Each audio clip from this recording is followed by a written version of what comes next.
Të nderuar miq të dashur vëllezër dhe motra më Krishti unë gjallë. Ja ku jemi së bashku në takimin tonë të përjavshëm besimi krishterë ortodoks. Tema që do mbajmë sot është në lidhje me hipokrizinë. Jo me hipokrizinë në përgjithësi, por me hipokrizinë në veçanti, në lidhje me besimin. Hipokrizia në besim është një nga temat më të forta që dënon Ungjilli, dhe vetë Zoti Jezu Krisht nuk qortoi më shumë mëkatarët e penduar, por ata që dukeshin të drejtë nga jashtë dhe ishin të kalbur nga brenda. Dhe flet këtu për farisejt, skripët hipokrit. Etrit e kishës e quajnë hipokrizin maskën shpirtërore, sepse njeriu paraqitet si besimtar nga jashtë, por zemra e tij është larg Perëndisë. Por çfarë është hipokrizia sipas Ungjillit? Fjala hipokrit në greqisht do thot aktor, ai që luan një rol.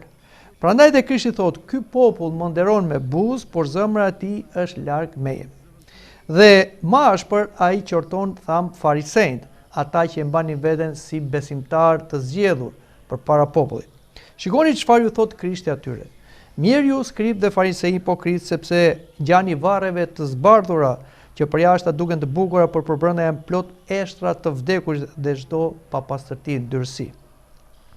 Pra, hipokrizia është të tregosh besim, po pa pendim, të kërkosh lavdi nga njerëzit, por në të vërtetë ti nuk je i lavdëruar nga Perëndia. Të gjykosh të tjerët dhe të fshesh plagët, mëkatet, pasionet e tua. Të kesh formë devotshmërie nga jashtë, por jo frymën e saj. Dhe si e trajton Ungjilli hipokrizinë? Ne do mbështetemi te fjalët e Krishtit. Krishti kërkon një zemër të pastër dhe jo një fasad ose një besim formal. Shikoni çfarë thot Zoti. Kur të lutesh, mos u bë si hipokritët. Do me thënë, hipokritët luteshin përpara popullit, bënin lutje të gjata, por këto lutje nuk ishin të pëlqyera nga Perëndia, sepse ishin lutje në dukje për pëlqimin e njerëzve ose për të përfituar nga njerëzit. Hipokriti lutet për tu parë, tham. Ai agjeron për lavdi, bën lëmosh për reklam, ndërsa besimtari vërtet jeton përpara syve të Perëndisë. Ai lutet që ta dëgjojë Zoti, ai vepron jo që të duar trokitet nga njerëzit e bota, kurse hipokriti është krejt ndryshe.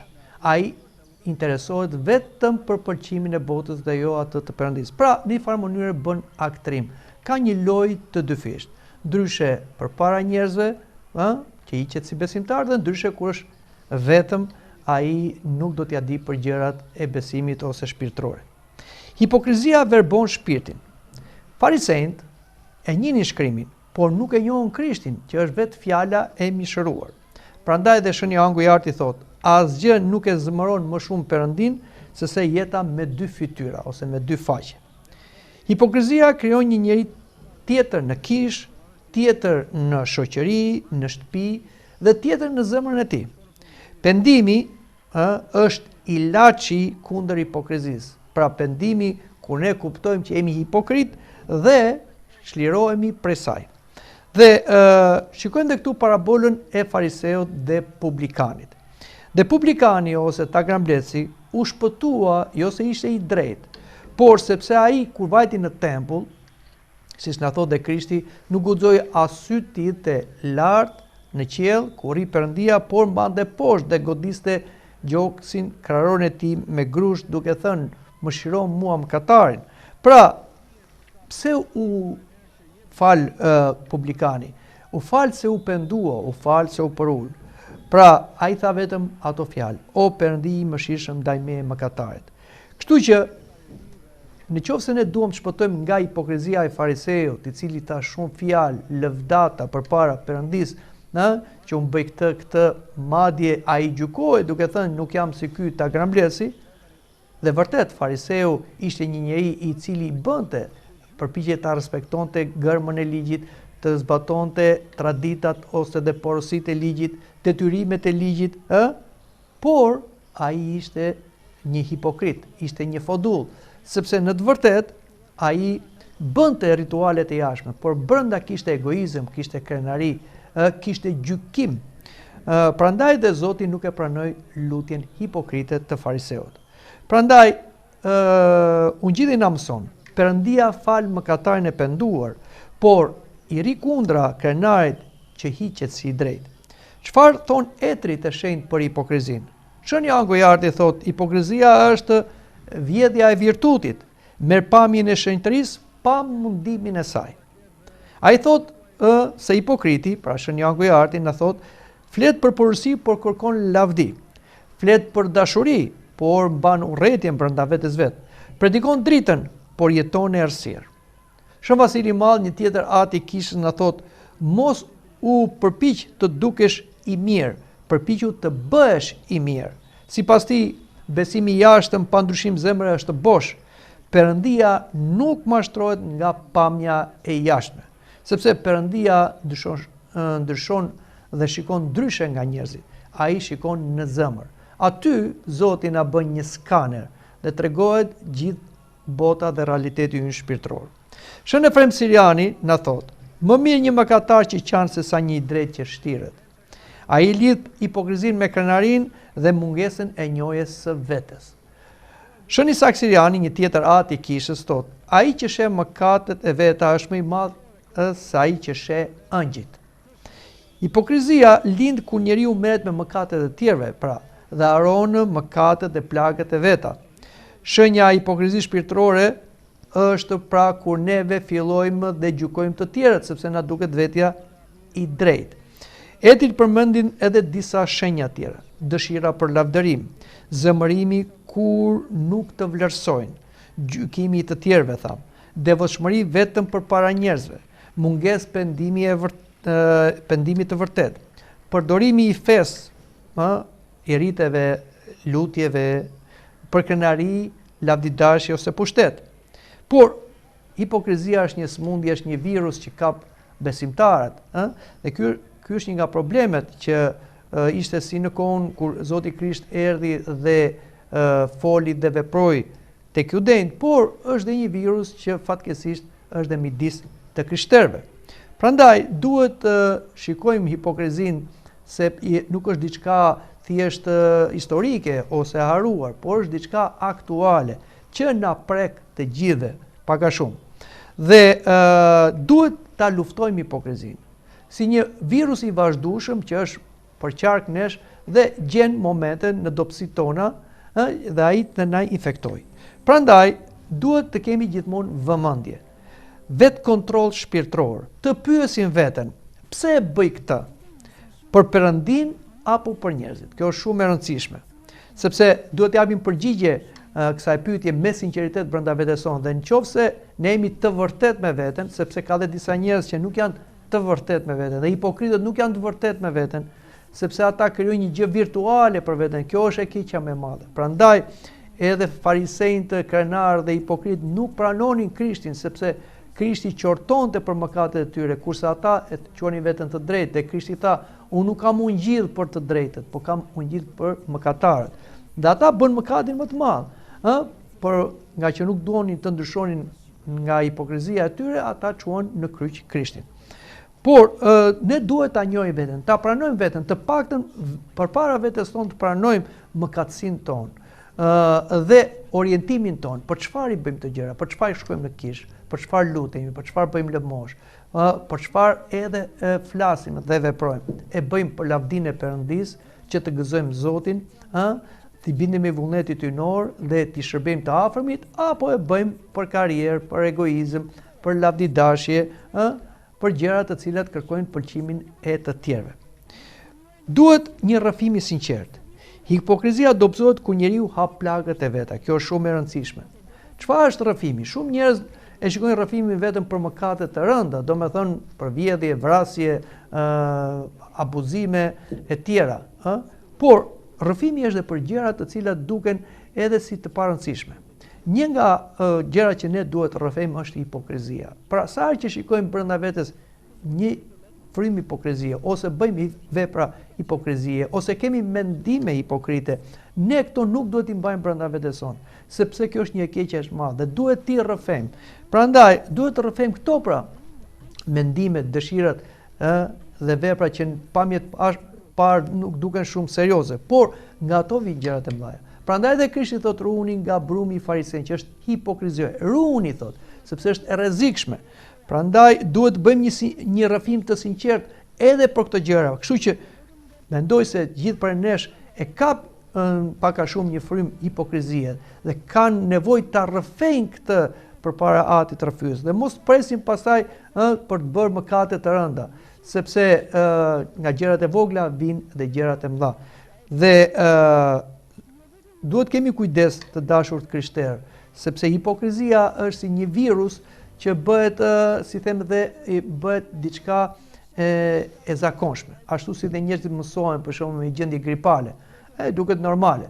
Por shpeshherë nga një gjendje gripale e pa monitoruar, pa kujdes, vinë komplikacione tjera, ndoshta dhe merret dhe jeta.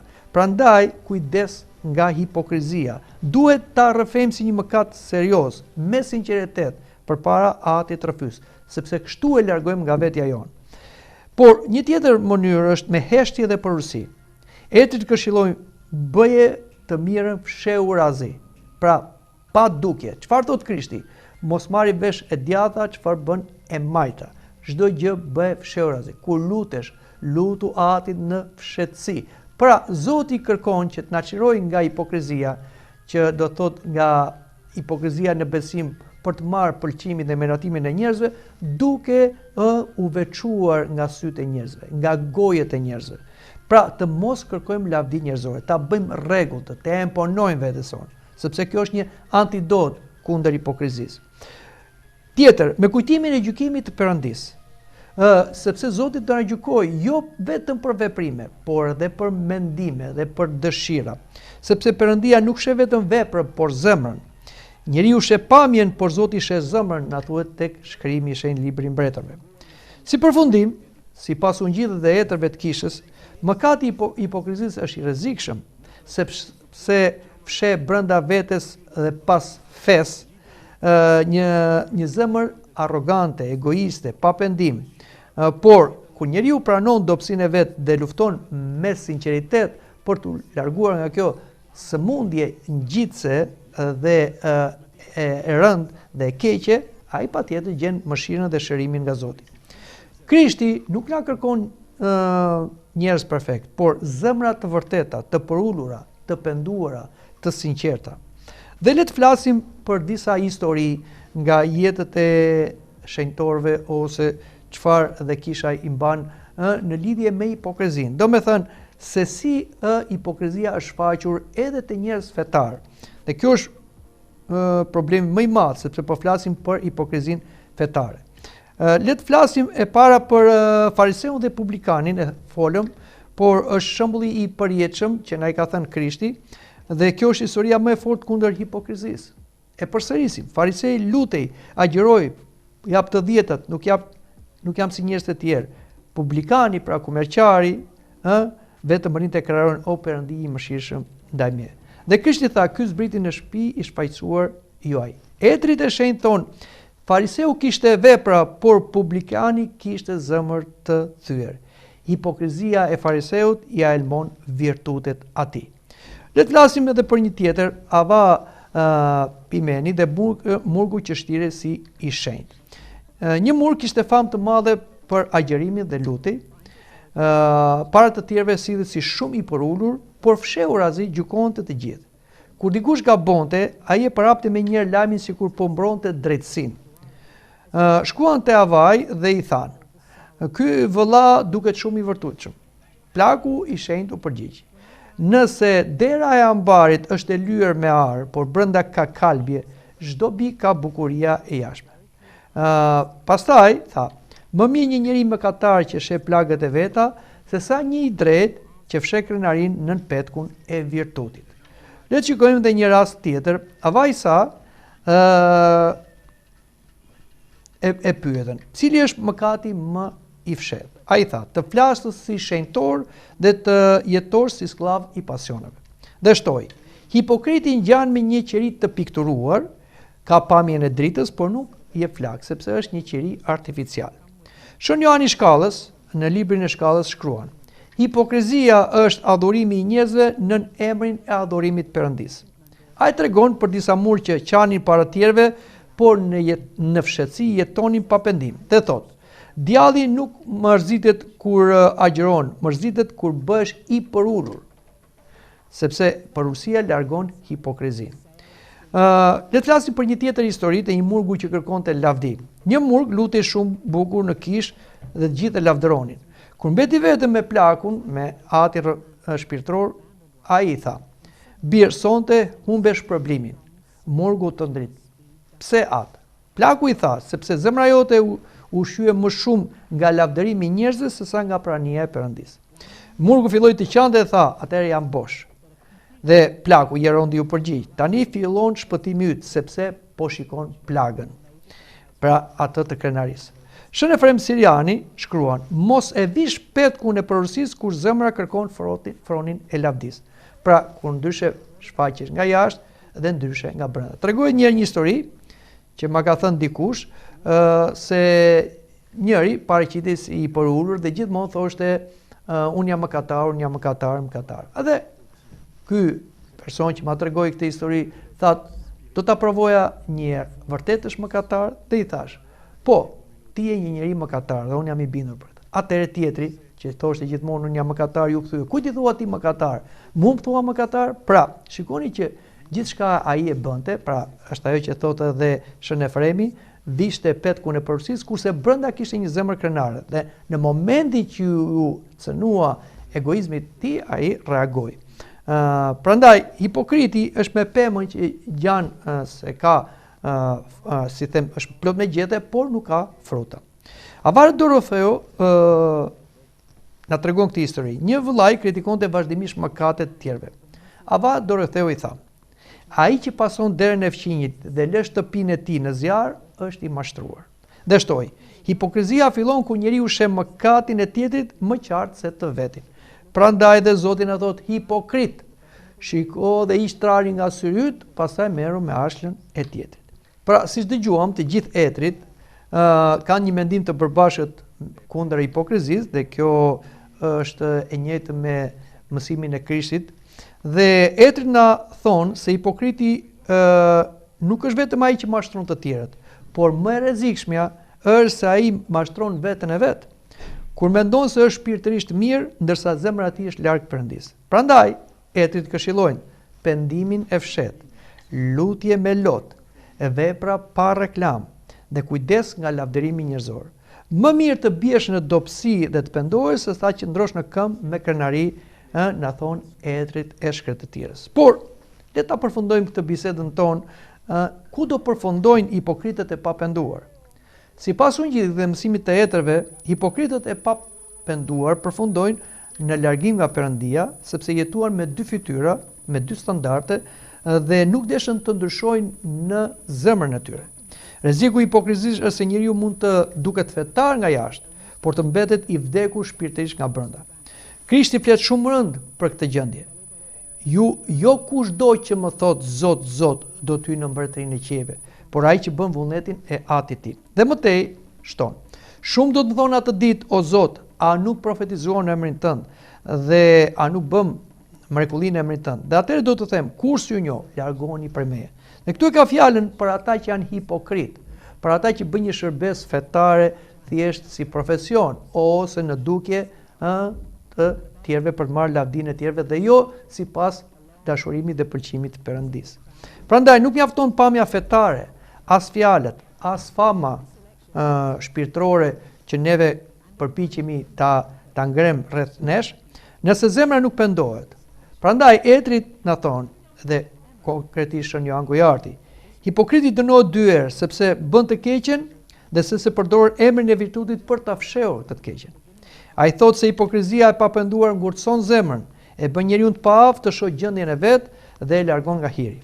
Shën Isak Siriani thot: "Mëkati i njohur shërohet më lehtë se sa virtuti i rrem."